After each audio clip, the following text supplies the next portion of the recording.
Happy Wednesday, folks, as always, and welcome back to #AskGSM, episode 546 here today for Wednesday, May 15th, 2024. I'm Graham GSM Matthews. Hope you guys are doing well and having a great week so far. If you want to send in a question to the show, you could do so by tweeting me on the Twitter machine at WrestleRant with the #AskGSM. Find me on Facebook as well, facebook.com/graham.gsm.matthews. Drop a comment on the post that I usually put up on Tuesday nights, if not on the wall itself, and include your question down below in the comment section on this very video. I'll include your question in next week's edition. So let's get right into it here. Tons of questions per usual. Chris W. from YouTube, we'll start with him. His first question was, not what's up, Graham. That was his. That's what he led with. He said, "What's up, Graham? Hope your week is going awesome. You had a great Mother's Day and you're doing okay. I feel WWE is rushed into Logan Paul challenging for the title in less than 2 weeks. I feel this whole thing was thrown together and it just came off very lazy. I know it's for a Saudi show, but I feel they are really forcing him down the fans' throats and giving him too much exposure when others should be given that opportunity. Do you think WWE is overexposing Logan Paul by constantly going back to the well with him?" No, I don't, because he's not Brock Lesnar. He's not The Rock. He's not even John Cena. Logan Paul is more full-time than any of those guys. I would equate Logan Paul's current schedule, and I thought he would be more full-time than he has been in the last couple of months. He kind of made it sound like earlier this year he was like, I got to go full-time with WWE. I want to take this thing super seriously. When he resigned, he worked one SmackDown match ahead of Elimination Chamber, and that was it. Like, he's had matches since then, obviously. He worked Elimination Chamber. He worked WrestleMania. He will be working Crown Jewel, or King and Queen of the Ring, rather. Probably Crown Jewel later this year. He works a lot of the Saudi shows. But he hasn't wrestled really on SmackDown at all since, like, January or February. So he's really not that full-time. If that was the case, then I can kind of see your point, but I disagree, though. Logan Paul is what I was going to say a moment ago. I would equate his current schedule to like what Edge was doing about a year ago, 2 years ago, 3 years ago. Edge would work more TV matches. Edge worked a handful of TV matches. In 2023 alone, he worked with Grayson Waller. I was at that match at MSG last summer. He worked with Sheamus on SmackDown in his final match. Granted, that was because it was in Toronto. That's why they didn't do it at SummerSlam, but that was more of a SmackDown main event match anyway than it was a SummerSlam attraction. But he had his last match in WWE on SmackDown, the Grayson Waller match, like I mentioned, about a year ago. He was involved in a triple threat on SmackDown where the winner would advance in that World Heavyweight Championship tournament. He got pinned clean in the ring in that triple threat by AJ Styles before AJ went on to beat Bobby Lashley either that night or the next week on SmackDown. I think it was later that night. But anyway, he did that match. He worked with Austin Theory about a year ago on Raw for the United States Championship. Edge worked more TV matches than Logan Paul currently is. But Logan Paul, I would like to see him work more TV matches. Not every week, because he is more of an attraction type guy. Is he that big of an attraction? That's definitely debatable. I mean, I could totally see people saying he's not. Totally understandable. Bloom's kind of off the rose with him. That might be what you're kind of arguing here. But as far as shoving him down the fans' throats, he's the current United States champion. I actually wish he was around more to defend that championship. Now, it sounds like he will be defending it at that King and Queen of the Ring pay-per-view, which I don't like. I know that sounds weird to complain about a championship defense. But that match, if they're going to do that match, and they obviously are, it should only be for the undisputed WWE Championship. Logan Paul should obviously not be beating Cody Rhodes for the WWE title at all, but let alone this soon. And then Cody Rhodes should not be winning the United States Championship. I get it, it's a championship his father probably had significance with. The United States Championship, I'm the American Nightmare. Cool, I get it, but like, if it's a Rollins-Cena situation from 2015, which I loved at the time, but in retrospect, it really was fucking pointless to interrupt Cena's reign to give it to Rollins for 5 weeks. And they didn't even really do like, where Rollins has to do the double defenses like Jay Lethal was doing. I feel like they did that because Ring of Honor was doing that around that same period with Jay Lethal. And they did it infinitely better than WWE did. Now, WWE's had a lot of dual champions since then. Becky Lynch being one of them. She also did not last long as a dual champion. But at least she didn't lose it right. Actually, she did lose it right back to the same person. She lost it right back to Charlotte, who then, in turn, that same night in Money in the Bank 2019, almost exactly 5 years ago, lost it to Bayley via a Money in the Bank cash-in. But Rollins dropped the belt in 2015 right back to Cena. So it gave them a little bit of a program, But then he was getting beaten all the time, and Cody Rhodes should not be getting beaten unless it's for that championship, and he should not be losing that championship to Logan Paul. I don't like that aspect of it. I don't like the whole title for title bullshit. If you want to do champion versus champion, but it's only for the WWE title, that's fine with me. As far as the idea of him being in that spot and him not having earned that opportunity, whatever, I get it, but here's my question to you. Who else would you have put in that spot with Cody Rhodes at this point in time at King and Queen of the Ring? I had a conversation with someone about a week ago where we were talking about maybe Cody Rhodes doesn't defend at that show, and I would have been perfectly okay with that. But if he's the face of the company and he's only a month or two into his championship run, he should probably be at that show. Now, whatever match they were doing on that show with him, they would have to force it. It would feel forced regardless. Because AJ was not going to be in that spot again. Cody beat him clean. Could they have run it back? Yeah. But they put AJ in the King of the Ring tournament and he lost in the first round.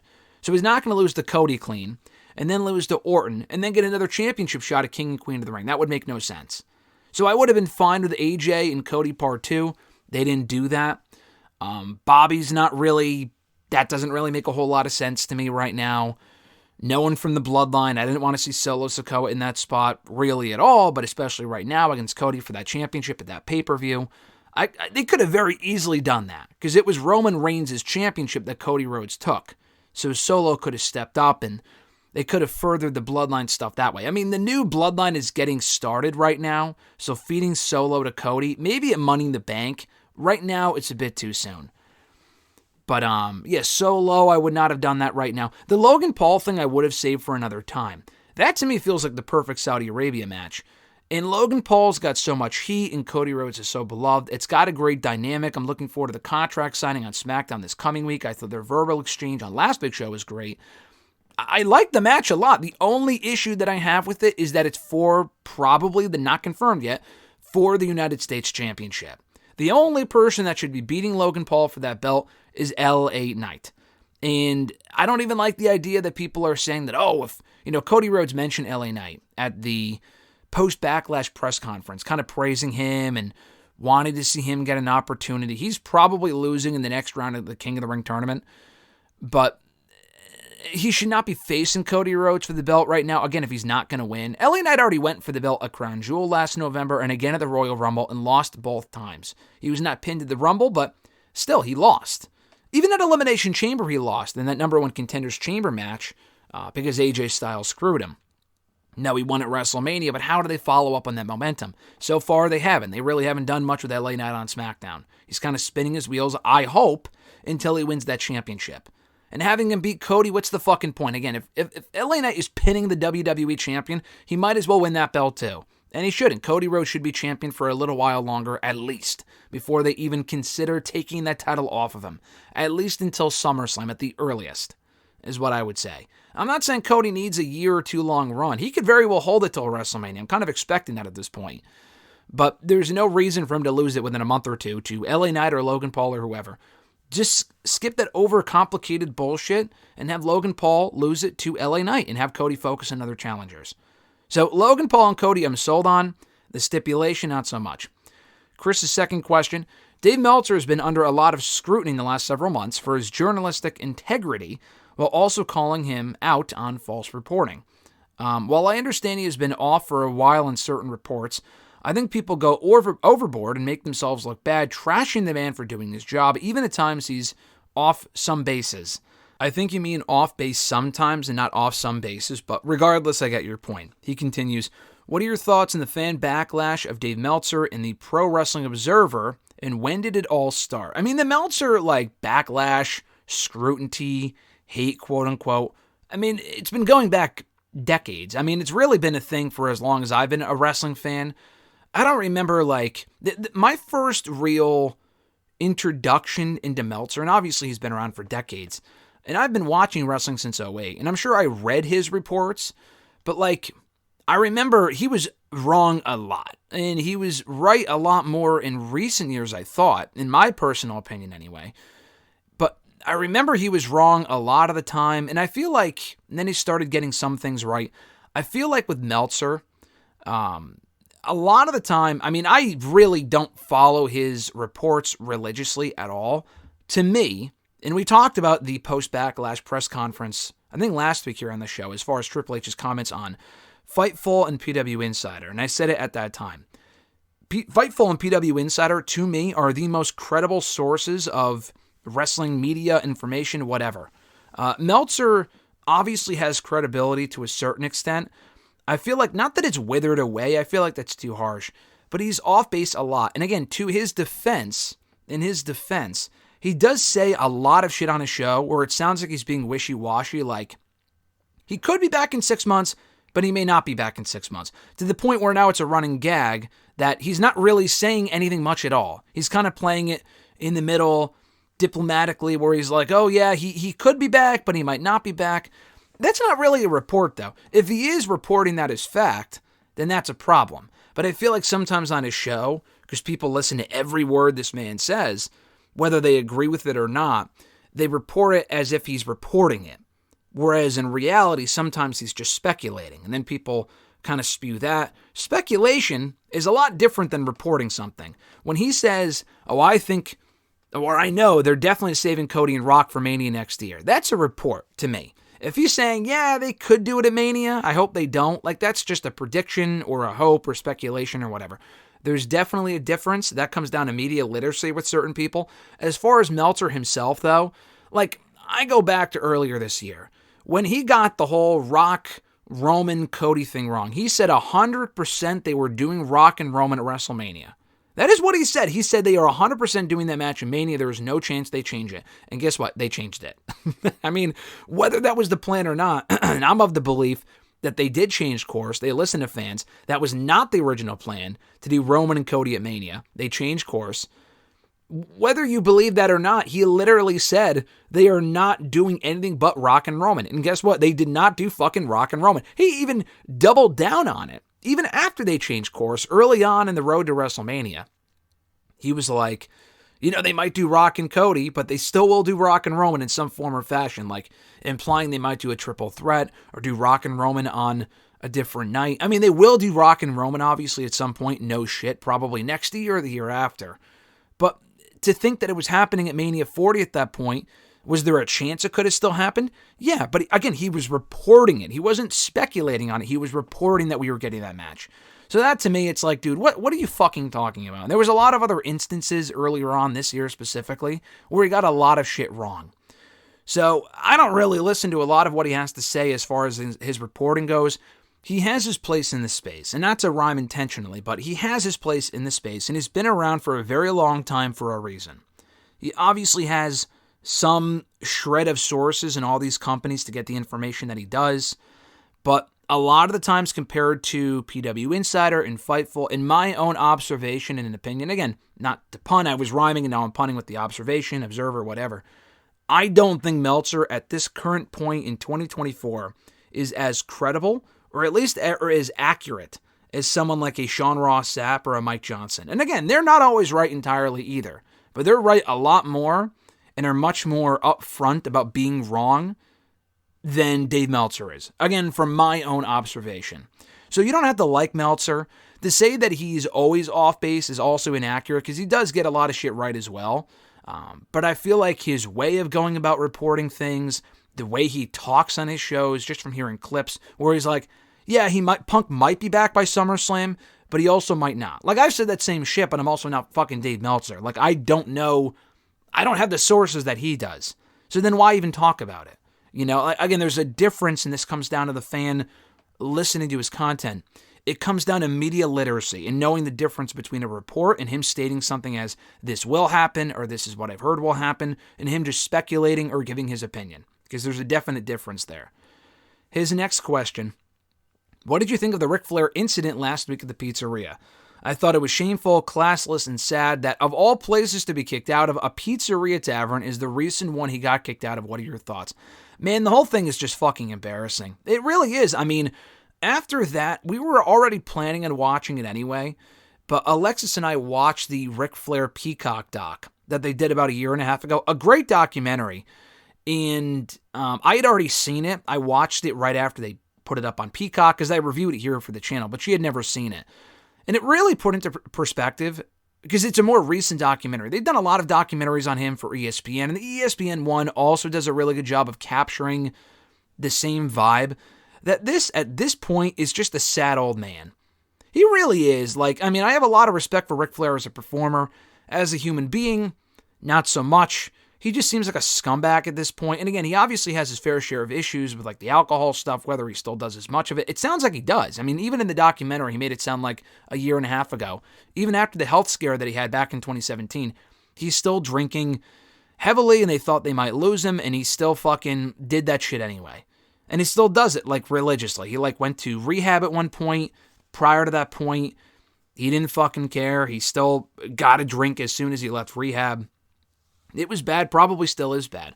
But if he's acting that way, and it was all on camera, now again, we didn't see the entire context of the conversation, but I saw enough of that conversation to see how the guy that was working there was acting, and Ric Flair was acting. Ric Flair was totally in the wrong. Like, what a fucking asshole.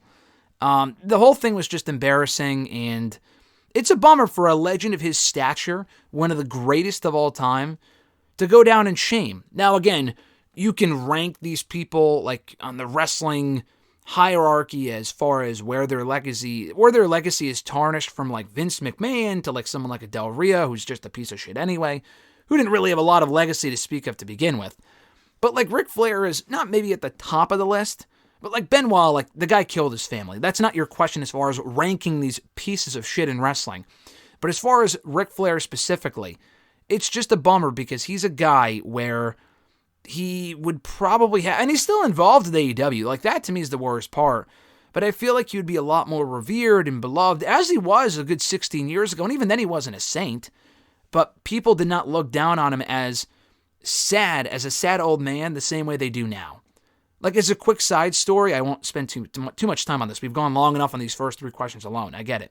But when that Peacock doc came out in late 2022, I actually had an opportunity to interview Ric Flair for the documentary. I had never interviewed him before. This was one, I mean, there's a lot of interviews I've had to turn down, but only 2 instances ever have I been offered, to my memory anyway, have I been offered someone like Ric Flair and have had to turn it down due to the fact, and again, would I have done the interview? Probably. But the thing is that if you do an interview like that, you have to ask about, again, something like the plane ride from hell. Because he hasn't really taken, at least in my opinion, full accountability of it. So if we can't talk about that, like the obvious shit that he really hasn't addressed publicly, then you can't really do the interview. Now, I know a lot of other people would disagree with that. And again, you want to talk to Ric Flair. He's one of the biggest names of all time. I totally understand that. I was willing to do the interview. I was wanting to do it. I'm not going to sit there and say, oh, Rick, you're the man. Like, again, you got to address the tough stuff too. And there's a lot of people I've had to do that with. Not all the time, but like, you address some of the tough stuff that's not really publicly addressed, and if they wish no comment, then it's like, you know, it's one thing to broach the subject and they say no comment, than to not even bring it up at all. And we never even got to that point because it probably just would have been a waste of his time and of my time to even do the interview if we can't talk about it. And I know it happened 20 years ago, but still, like, he never really, to me anyway, publicly took accountability for something he was in the wrong for 1,000%. And maybe he did and I'm just missing it, but I'm pretty sure he didn't, because he kind of doubled down on people getting upset about it for no reason, even though they had a very valid reason to be upset about it. The other person, by the way, Hulk Hogan. Exact same thing. I've always been a Hogan guy. I was always a Hogan fan growing up. But like, after the racist stuff happened in 2015, and that was from years earlier, but it came out in 2015. Again, he never really, to me, and he still does a shit ton of interviews. But like, I don't know. I don't know what the Chris Van Vliets of the world are asking him. Like, are you truly sorry for what you had done? I mean, that's like the biggest thing when anyone thinks of Hulk Hogan at this point. They think of that shit from 10 years ago. And I know, like, the worst part was that when he came back to WWE a few years later, they had him address the locker room. And I wasn't there, so I can't speak to it myself. But I know the major report from talent that was in the room for the meeting was that his top takeaway from the speech was not being remorseful for what he said or did. It was getting caught for what he said, which is even worse. So again, if you can't really talk about that sort of stuff, it's not really worth doing. I know that wasn't your question, but I thought it was a relevant side story. Next question, also from Chris. Tony Khan recently made some interesting comments when he said that AEW is the best place to go because the promos sound like they come from real people. No matter what people think of the man or his opinions on interview skills, I look back on some of the promos on Dynamite and even that great interview by Claudio last Saturday, and I do agree. I actually love and look forward to many segment promos as they feel like they are different variations of cadences and different promo styles. It's one of the reasons AEW is looked at as such an alternative to WWE, with people sounding more genuine and realistic, whereas WWE was too overly scripted and using words that did not sound real. Do you agree that TK about his employees, or do you agree with TK about his employees sounding more real, and do you feel that promos in WWE sound much better now than they were before? The WWE promos are much better than they were before, now that Vince isn't overly writing them. I mean, I'm sure they're still scripted. But I feel like it's more even. I honestly can't say which promotion has better promos. I'm honestly leaning more towards WWE, because I can't think of a whole lot of promos I've heard in AEW, like this year specifically, that have really stood out. But here is one thing to point out, though. You're right, AEW for a long time, at least as far as the promo stuff goes, was a great alternative to WWE because people sounded more natural, they sounded more intense. Like, I'm thinking of the early days of AEW with the Jon Moxley promos, some of the Jericho promos, the Eddie Kingston promos, the MJF promos, and there still are a lot of great promos from great promo people. Here's the problem, though, and I don't know what their promo process is in AEW. I don't know if they script anyone, but here's the issue. When you have people that are fucking terrible talkers, or they just don't have the experience yet, they kind of need someone to write their promos for them. I don't know if they're doing that over there. Because for all the great promos I just mentioned, there's also a lot of people in that company that cut fucking awful promos because they have no direction, they just can't talk, and it's just not, it doesn't sound natural because they're just not a good talker. And I'm thinking like Sky Blue's promos early on, and I like Sky Blue, but especially early on, her promos were really not that good. Julia Hart improved a lot, and I'm not just singling out the women here either, like there's a lot of guys as well where the promos were really not that good. Thunder Rosa, for example, I think, and again, I'm singling out the women, and I apologize. There's a lot of guys, I'm sure I can go through the roster. But like her promos when she was the Women's World Champion were really not that good. And I don't know if that's because, again, she's just not a good talker at all, but if she had scripted promos, she would be better. I don't know. But I remember her promos, and they never really gave her the time to talk anyway. But like her promos, I remember, were really not that good. And I feel like they were better in the NWA. I don't know if they were scripting them over there. I don't think so. That was the weird thing. But anyway, there's also a lot of guy promos there as well. Don't get me wrong. I'm not just singling out the women. I'm not trying to anyway. Where their promos are not that good. Now again, even on Raw and WWE, the promos are better now than they were. But that's not to say all the promos are great. Some are scripted and sound scripted. And I hate the fucking over-reliance on catchphrases. I don't like that in WWE. They do that a lot more than AEW. Like, mommy's always on top. I am the man. Like, there was one promo exchange that Becky and Rhea had prior to Mania where all they were doing was going back and forth with the dumbass catchphrases. And again, you need a catchphrase to get over in that company. I get it. But you can't over-rely just on that shit. Like, LA Knight, if he was only doing the catchphrases, I wouldn't like that.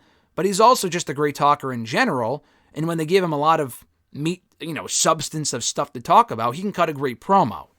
So that's what I like about LA Knight. But I feel like it's more even now than it was previously. Now that WWE's got a new regime and they're not seemingly micromanaging stuff, the promos do feel more genuine in AEW. But there's still, even in AEW, there's more work to be done in improving the promos, and even in WWE, same thing.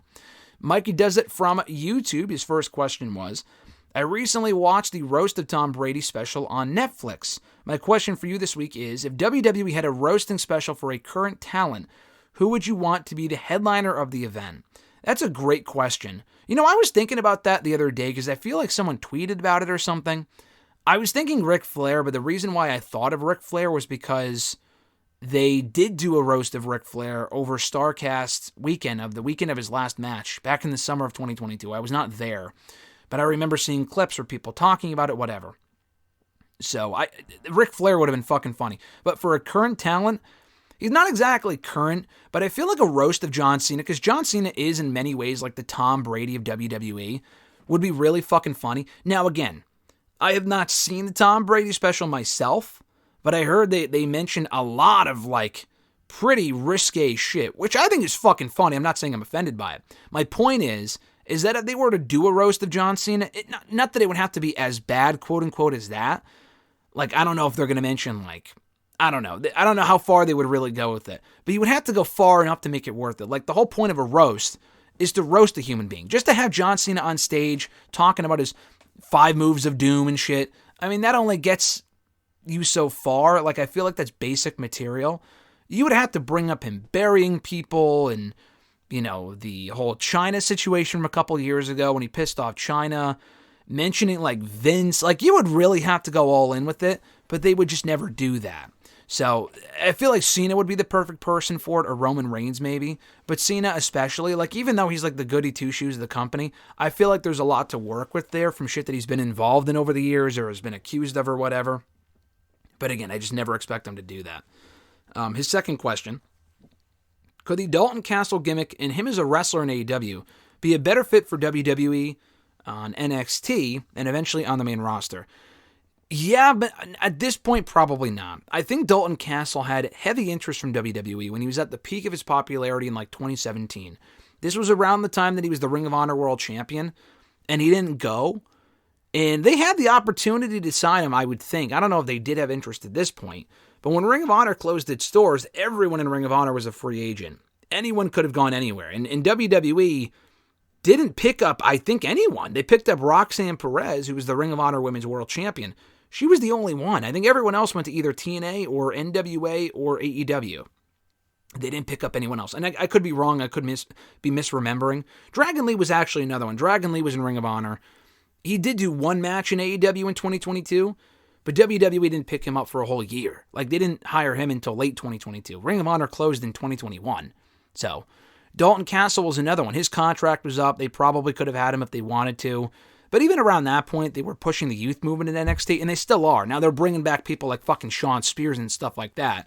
But I think even someone like a Brian Pillman Jr., they see a higher ceiling in because he's not as old as Dalton Castle. I mean, I could be wrong on that. I think Brian Pillman might be around the same age now that I think about it. But Dalton Castle's been around for a long time. And the biggest difference between him and Pillman is that Castle has a lot of mileage on that body. He's been wrestling for a long time. He's been injured a lot. He's had a hurt back for fucking years. So, yeah, I feel like him in WWE would have been a great fit, a few years ago. Maybe even in the current WWE, but I feel like he's... And I enjoy Castle a lot, but I just feel like he's past the point of where it would work now. You gotta strike when the iron's hot. That was like 7 years ago. It's 2024. So at this point, probably not. Their next question, we're pretty close to Money in the Bank. Who are your early picks to win Money in the Bank? I would like to see Kevin Owens win. What about you? Kevin Owens would be a great fit. I was thinking LA Knight. Again, the whole under the premise that he would have to cash in and win the championship and not just cash in and lose. And I'm talking the world championship, not the fucking United States title. He can win that automatically. Like, he doesn't need a briefcase for that. I don't know if he would cash in and like bring it to Raw or he would do it on Cody.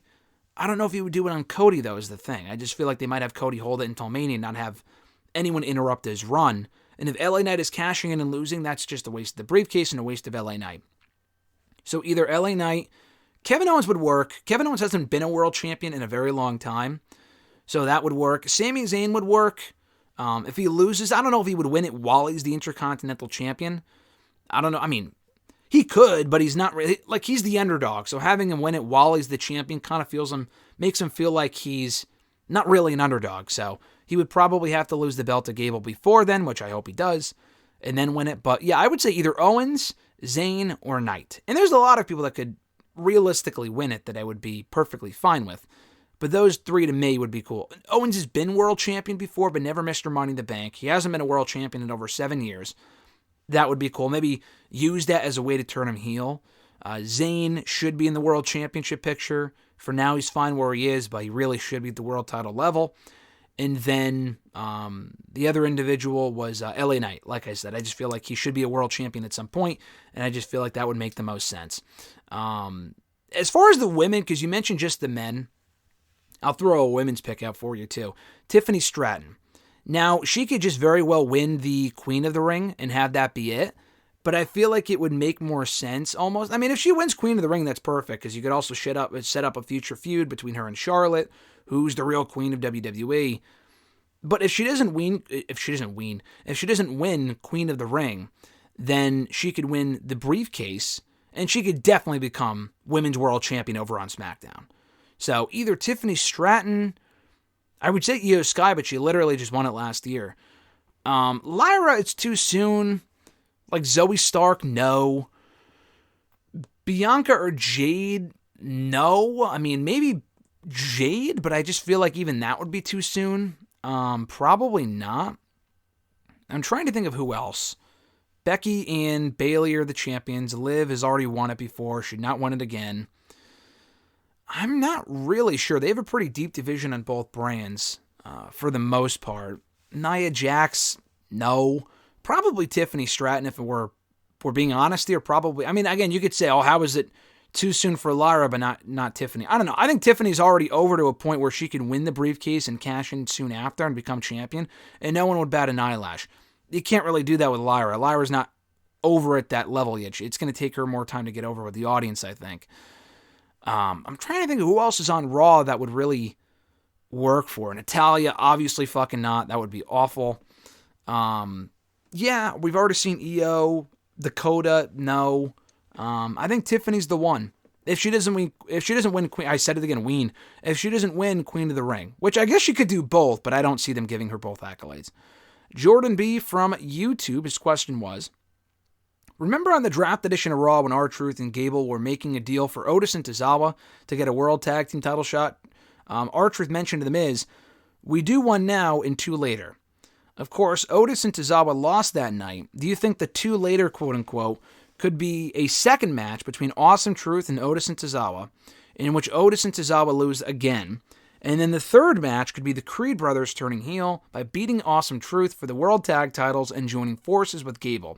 Do you think this is a possibility, or am I overthinking it? You are definitely overthinking it. Is it possible? Yeah. I honestly completely forgot about that. I think a lot of people forgot about that. I think I don't know what the whole two later bullshit was. Maybe that was a joke because R-Truth never really knows what's going on. But the whole point of that exchange was to give them a title shot. They lost in 2 minutes. Tozawa and Otis have done jack shit to earn another title shot. Why the fuck would they? That doesn't make any sense. Why would R-Truth? I'm just not to shit on you, Jordan, but like, even from a storyline standpoint, I know R-Truth doesn't really know what's going on, but why would he say to Gable, yeah, we'll give you 3 title shots? That's under the impression that they would win the first 2. Like, that just doesn't make sense to me. That would be fucking stupid. What they should do, you don't really need to overcomplicate it with that, because Tozawa and Otis should not get another tag title shot anyway. But to not overcomplicate things, just have the Creeds turn heel and have help Gable win the Intercontinental Championship at King and Queen of the Ring. That's what I would do. They lost on Monday. They haven't had a lot of luck in a while now. Gable had the interaction with Ivy Nile. Maybe that's how they kind of plant the seeds for him joining the Creeds. That's what they should do. So you don't even really need to do what you suggested. Just have the Creeds help Gable win the championship, because he can bring them to the promised land, whereas with Otis and Tozawa, they're the issue and not him. No L from Facebook. Can we all agree that Daniel from The Karate Kid was the real villain in the first movie? No, listen, you bring some great questions. That is probably one of the most random fucking questions you have ever asked me. I have seen The Karate Kid. I have not seen it in a very long time, so I honestly have no fucking clue what you're talking about. Thank you for the question, but that is so fucking random. Your second question is also a tad random, but it's a good question. Your question was, what's one advice, or one piece of advice, I guess is what you mean, that you would tell your younger self? That's not wrestling related. We're getting deep here, but I'll try to keep it brief. If I had to tell my younger self any one thing, probably just to stay positive. And you said one advice, but just kind of summarizing here. Stay positive. Everything happens for a reason, and everything works out. That's what I would say. Don't take things, time might be moving slow now, not now in 2024, but at the point that I would be telling my younger self. How young, I don't know what we're talking here. We're talking as a kid, we're talking middle school, high school, college, I don't know. But just know everything passes. Know that, and this is just a key piece of advice to keep in mind in general, not really just to me, but everything passes. You got to stay positive. To me, everything happens for a reason. You got to find one thing to latch onto that'll help you get on to the next thing. And, make the most of today. Don't worry about tomorrow. Yesterday's over. Make the most of today. And enjoy it for what it is, because time is fleeting. Time is constantly passing. It only moves quicker as you get older, from my own experience. So a week back then, when you're a kid, might feel like a month or a year. A week today feels like 5 minutes. I mean, it passes by so incredibly quickly. So you got to enjoy the moments while you have them. Christopher L. from Facebook, first question was, what are your thoughts on the fan who harassed Sky Blue to the point where he almost got arrested? It saddens me when the women are treated that way, and it really does give professional wrestling fans a bad name, especially behaving that way in front of your own kid. How do you feel about hearing that awful story and the story about the idiot who tried to invade the ring? Yeah, I think that was from Collision, right? I saw the clip of Dalton Castle's match with Johnny TV, and a fan ran into the ring. To have both things happen in the same week to the same company sucks. I don't know if that's honestly, I don't know if that's an indication of their security team just being fucking terrible, or if that's the building security. I don't know if those were from 2 different days, though. They filmed Saturday on Saturday. That was live. The Dynamite one was in a different building. So I don't know, but because people rush the ring in WWE all the time. The being disrespectful thing, and again, it happens in all companies. It's not an AEW thing, but how the fuck was he allowed there for so long? Because I had heard other people say that he had been there for a while doing rude. Even Saraya pointed them out on TV. I thought she was being a character. Clearly, she was legitimately pissed and wanted them kicked out, and they didn't do shit about it. And I don't know exactly what he said. I don't need to know exactly what he said, but apparently it was bad enough where it upset a lot of people. It was clearly offensive, and it upset Sky Blue. So, again, especially if they're a heel, jeering, the whole Maxine Dupree thing, that's not even remotely the same thing. That was they just said that you suck. She's a babyface, but, that to me was kind of whatever, get over it. But the Sky Blue thing, clearly the fan was being just a drunk moron. I don't know if he was being racist, but being just offensive and disgusting and whatever. That shouldn't be tolerated. Like you said, it gives wrestling fans a bad name. So it became a big story last week, and I'm glad there were a lot of people that came out of support for Sky Blue. But there's really not much more that needs to be said about it than that shit should not be tolerated, should not be happening, and I don't know how it continues to happen. As soon as someone says 1 or 2 things out loud, clearly drunk, that person should be taken care of immediately, and not waiting until a couple matches later. That, to me, is probably the bigger takeaway from that whole situation, regardless of the company. Your second question, recently William Regal turned 56 years old. Looking back on his career, I can honestly say I found him incredibly underrated, and even though he blew his chance of becoming a main eventer, he's one of the more entertaining over-deliverers, if that's a real word, I guess, this company has ever seen. What are your top 5 favorite matches and 5 favorite moments from his career? Let me say this one thing again. I think I said this literally last week or the week before about William Regal as a world champion. I implore you, because I honestly did not know this for myself either. I implore you to go out of your way to listen to the podcast, not the podcast itself, because whatever, but the clip that Regal talked about this on for about 5-10 minutes, maybe even a little bit more than that. Where you talked about he blew his opportunity of being a main eventer. We don't even know if he would have won a world championship in 2008. Could he have with that character? Yeah, he definitely could have. But there was no guarantee of that. No one's ever confirmed that, not even anyone who works there. But what I was going to say was, in his podcast, in that clip, still on YouTube, you could find it, just search it up. Matt Kuhn and William Regal, that's the guy's name, the podcast host. They talked about this from a fan question, and Regal specifically states it wasn't his fault. He was taking shit that was normal and was legal, and I think they got the prescription wrong. He got busted for something he didn't do, and he has no real reason to lie about it at this point. So, and this was when he wasn't even working there that he talked about this. So, yeah, I don't know. I don't really think he blew his opportunity of becoming a main eventer. Earlier on in his career, yeah, I guess you could say that. I don't think Regal and that company, just as a blanket statement here, I don't think they ever had any desire, any intention of making him a world champion. I feel like you can make, if Finlay was involved and got suspended as many times as Regal did, people might be like, if it wasn't for those suspensions, Finlay would have been a world champion. I see Finlay, Regal's more of a complete character. Finlay was as great in the ring. He was hard-hitting. Finlay was never going to be a world champion in WWE. Could he have, if he came up today? Maybe, but Finlay went for the world championship a time or two, and he flirted with the main eventers. Not literally, but he flirted with the main event scene by being involved with Batista and Booker and stuff like that. But I don't think they were ever going to actually push him, and Bobby Lashley too. I don't think they were ever going to actually push him as a top-level heel on SmackDown, as the guy that you build the brand around. And Regal, the same thing. Even during the original brand split era, when Regal was really catching fire in the late 2000s, like, he was there since the early 2000s, and even then he was never remotely close to the main event scene, aside from when he was commissioner. But in the late 2000s, even then, you had John Cena, Edge, Batista, Orton, Jericho, Shawn Michaels, even JBL. They had a lot more people, and they didn't really, honestly, really try anything new with anyone around that point. Yeah, they put the belt on Jeff a few times, but Jeff was like an established guy by that point. I guess Regal was too, but Jeff was just way more fucking over.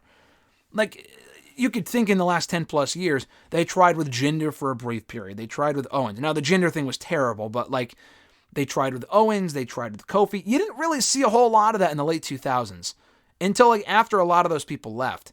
From like 05 to 08, it was a lot of Taker, Cena, Batista, Orton, Shawn, Jericho, like all the people I just mentioned.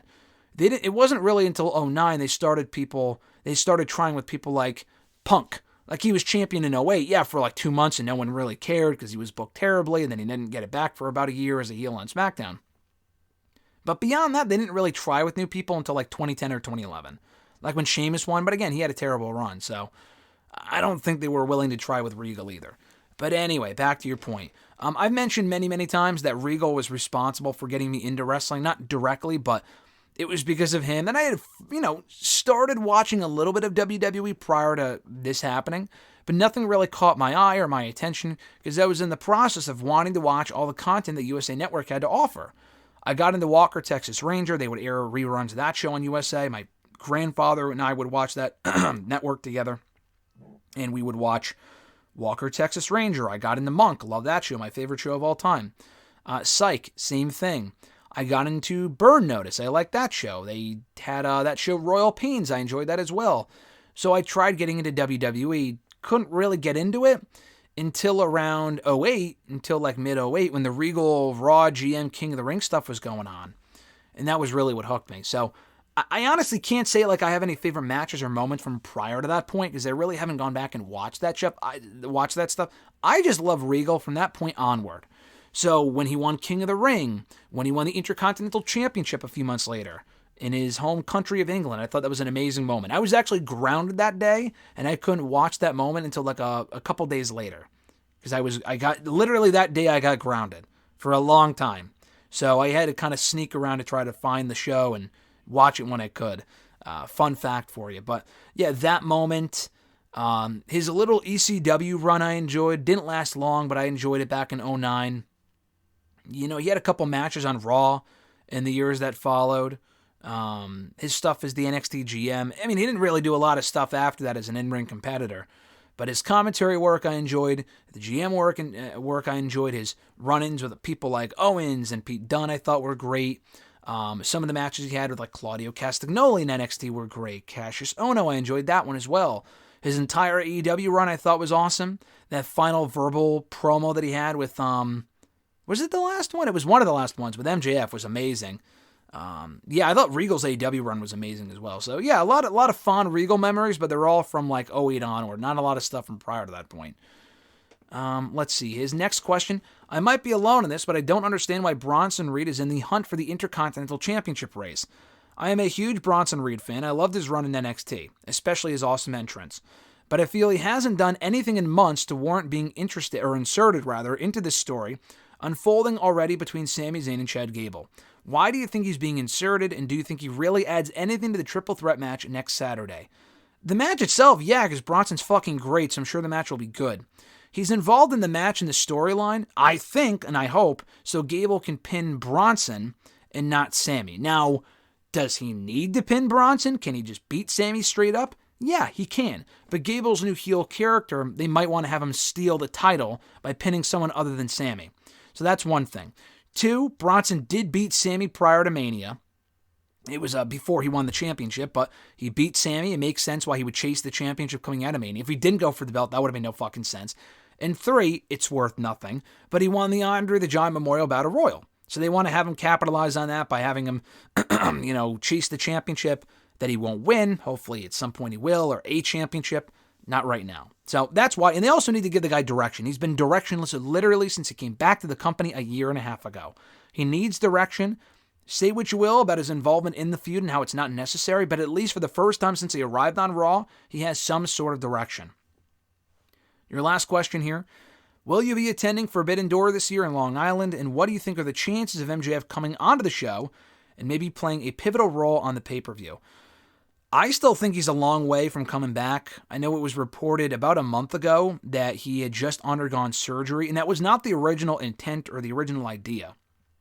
He was hoping to get physical therapy on whatever it was that he tore and hoping to come back sooner because he didn't have to have surgery. Clearly, the physical therapy wasn't working out, and he had to undergo surgery, and he's going to be back a lot later than expected.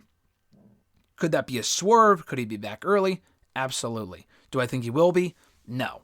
I do think it's weird to announce a pay-per-view for Long Island when we just had one there 6 months ago, and that was the last time we saw MJF, and not have him on this show. I think that's a little odd, but I guess they might want to keep Forbidden Door. Didn't they want it at the at Arthur Ashe? So I guess they're kind of keeping it in New York. By them doing that, that's why they're doing that. Yeah, I mean, he could come back. I don't see it. As far as me going, I don't think so. I was at the last Long Island pay-per-view. That was the first Long Island pay-per-view I'd ever been to. That was World's End. The show really was not that good. It was okay. It was one of the weaker AEW shows. I'm glad I was there for the Samoa Joe title win and the Edge and Christian match. Those were the two things that salvaged that show. Otherwise, it was very forgettable. I don't think I would go out of my way for Forbidden Door. I really don't give a fuck about, it just sounds like it's going to be a total throwaway show. I really don't care about, CMLL being involved and Stardom, New Japan. Who do they even have at this point? I really don't care. Unless it's a super storyline significant show and we find that out as it gets closer, then maybe. As of now, no. I think there's a better chance I might be at SmackDown at Madison Square Garden 2 nights before than the Long Island show 2 days later. So if you're in New York, and I know you are, Chris, if you're going to SmackDown, I might see you there. Let me know. Forbidden Door, probably not. I will not be there. Most likely not. At E13A from Twitter, non-wrestling related, but how important is Star Wars Episode 1, The Phantom Menace? We talked to the Star Wars movies last week. I assume that's why you're asking me this. It is an important movie. Is it my favorite one? No, far from it. But it's not terrible, as awful as I thought it was after rewatching it 3 times in the last 2 years. But it is an important movie because it sets forth the entire trilogy, that entire prequel trilogy, which I feel like is more necessary than the latter 3 movies because I fucking love Revenge of the Sith. 7, 8, and 9 are not necessary. 1, 2, and 3, I mean, you could just have 4, 5, and 6 exist and that's it.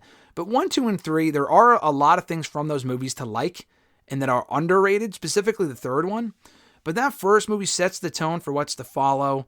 The second one's kind of a transitional film. But the first one, the Jar Jar Binks stuff, whatever. But Darth Maul's awesome. Is he an important character? No, because he dies, quote unquote. He comes back in Clone Wars.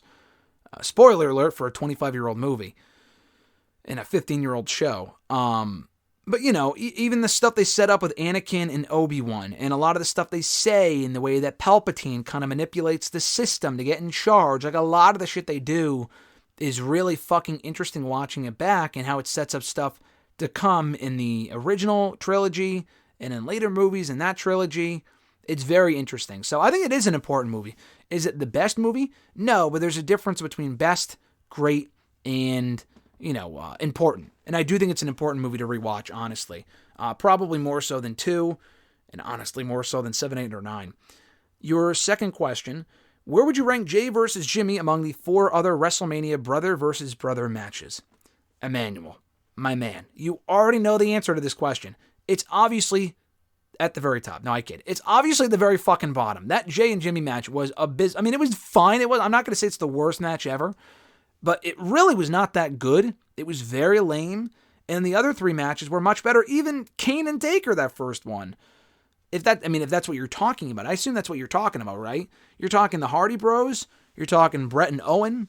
I mean, Taker and Kane had 2 matches, not one, but even honestly, I would put the second Kane and Taker match above Jay and Jimmy. I don't know if that's a hot take, but I would rather, because at least that match had the return of the Phenom. The first match, that was Kane's big Mania moment, and Kane kicked out of multiple tombstones and shit like that. It was a big deal, and they really protected him in defeat.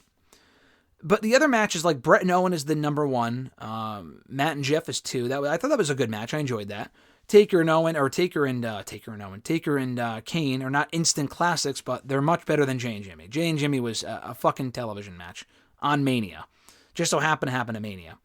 Your next question, how do you feel about the potential possible retirement of Chuck Taylor? I mean, it's unfortunate. I really don't care, to be honest with you. I've never been a big Chuck Taylor guy. I've always liked the Best Friends to a point. In recent years, they've really have done absolutely nothing. I will say this, though. For them and Santana and Ortiz, for as long as all of those guys have been in AEW or were in AEW, for none of them to get a single fucking tag title reign is pretty wild to me. Like, the Bucks have had 3 runs. You couldn't give either of those teams one run as tag team champions. And I know injuries had stuff to do with it, like Trent Beretta's been hurt a bit. Santana and Ortiz were out for a little bit for various reasons. I get it. But still, I mean, they could have been trios champions with Orange Cassidy at a certain point. Chuck Taylor on his own, I really don't give a fuck about. Trent Beretta is better on his own, in my opinion. The way they wrote him off with Trent beating him up in the parking lot, I thought was well done in Daly's place, where they had a lot of best friends memories during the pandemic era. That's about it. I mean, that sucks he has to retire, but I don't really care about Chuck Taylor, so it's a bummer.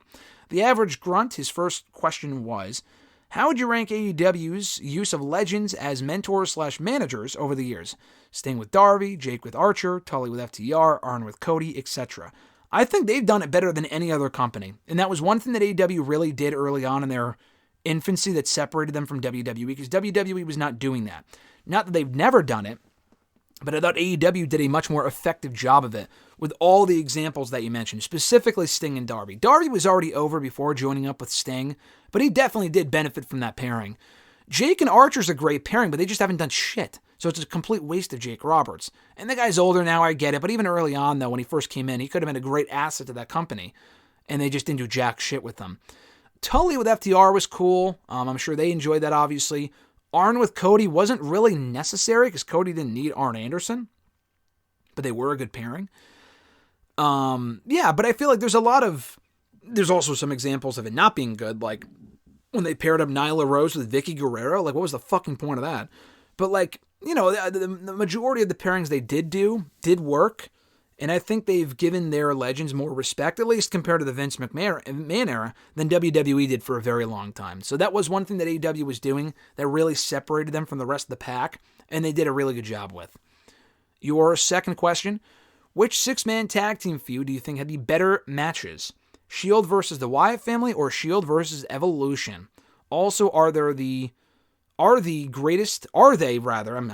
getting my words mixed up here. Are they the greatest 6-man tag matches in WWE history? He put in parentheses, I can't even think of what would have been considered the best one pre-2014. Yeah, I mean, in WWE history, I don't know. I'd really have to think about it. But probably, I don't know of any other 6-man tag, to my memory, that would top that one. There's been a lot of great, like even the Backlash main event 2 years ago. Not the greatest ever, but like it was Roman and the Usos against RK Bro and Drew. Great fucking match. And I was there for that one. That was a really good match. But yeah, I think Shield and... So here's the thing. I think the first Wyatt and Shield match is the better match of any of them. The better match is... I remember more about Shield and Evolution because they happened on pay-per-view. Shield and Wyatt family from Chamber 2014 was the better match than those two matches. But I don't remember as much about their subsequent rematches. The subsequent rematches were great. They had one on Raw a couple weeks later. They had one on Main Event, weirdly enough. I know that sounds bizarre, right after Mania in 2014. But I know from the third match on Main Event, I don't remember really anything about.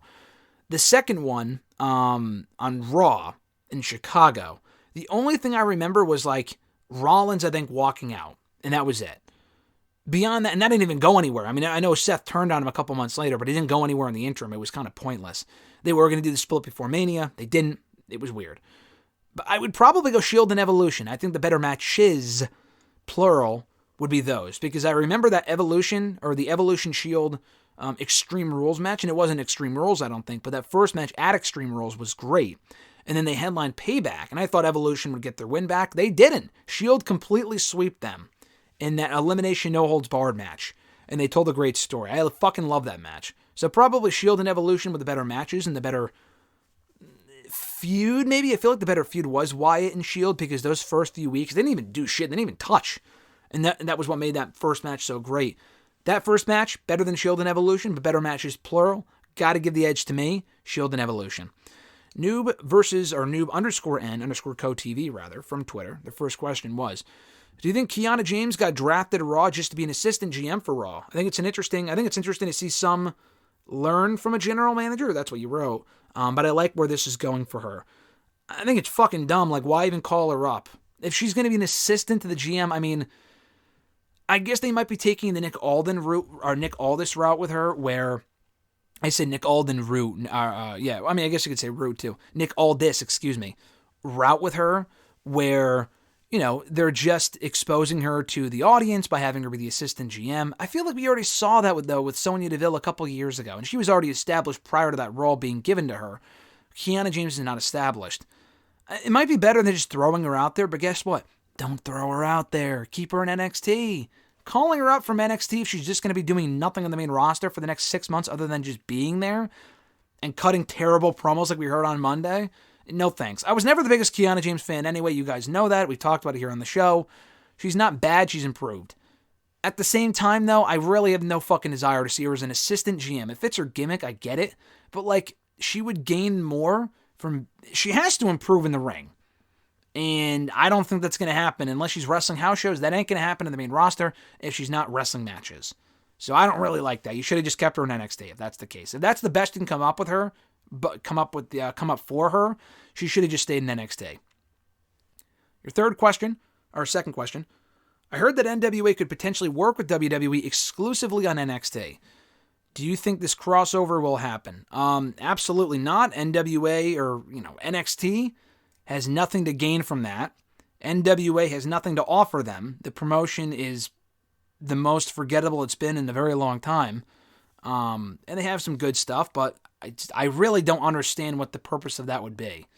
I know they may have wanted Power on the network a few years ago, but that was years ago. They missed their chance.